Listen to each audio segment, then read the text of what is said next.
სატყეო სექტორში მიმდინარე რეფორმის მთავარი მიმართულებების განხილვის მიზნით დღეს შეხვედრა გაიმართა. ამ საკითხს ეროვნული სატყეო სააგენტოს უფროსი ბესიკ ამირანაშვილი რაჭა-ლეჩხუმ ქვემო სვანეთის სახელმწიფო რწმუნებულს პაპუნა მარგველიძესა და ადგილობრივი თვითმმართველობის წარმომადგენლებს შეხვდა. როგორც ღონისძიებაზე აღინიშნა, გარემოს დაცვისა და სოფლის მეურნეობის სამინისტროში შემუშავებული სატყეო რეფორმის მთავარი მიზანი ტყის დაცვისა და ტყით სარგებლობის პრაქტიკის გაუმჯობესებაა. სატყეო სექტორში დაგეგმილი რეფორმის ერთ-ერთ ძირითად მიზანს წარმოადგენს ტყის მონიტორინგისა და კონტროლის გაძლიერება. აქედან გამომდინარე დაგეგმილია ტყის მცველთა რაოდენობის გაზრდა. შეხვედრაზე ბესიკ ამირანაშვილმა რაჭა-ლეჩხუმ ქვემო სვანეთის სატყეო სამსახურის ახალი ხელმძღვანელი ვახტანგ ღაჭავა წარადგინა. დღეს გქონდა რაჭა-ლეჩხუმში თვითმმართველობასთან შეხვედრა. გავაცანით სამინისტროს მიერ ტყის სექტორში დაგეგმილი რეფორმა. უახლოეს თვეებში ჩვენ ვფიქრობთ რაოდენობის გაზრდას ტყის მცველების. დღეის მდგომარეობით რაჭა-ლეჩხუმში 61 ტყის მცველი არის დასაქმებული და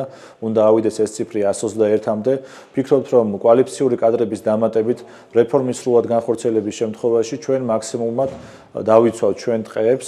აქვე მინდა აღვნიშნო, რომ დღეს წარვადგინეთ რაჭა-ლეჩხუმის ხელმძღვანელი, რომელიც არის გამოცდილი მენეჯერი, მაღალ კვალიფიციური კადრი და მასთან ერთად ჩვენ ამ რეგიონშიც და ქვეყნის მასშტაბით შევძლებთ, რომ შევასრულოთ ეს რეფორმა წარმატებით.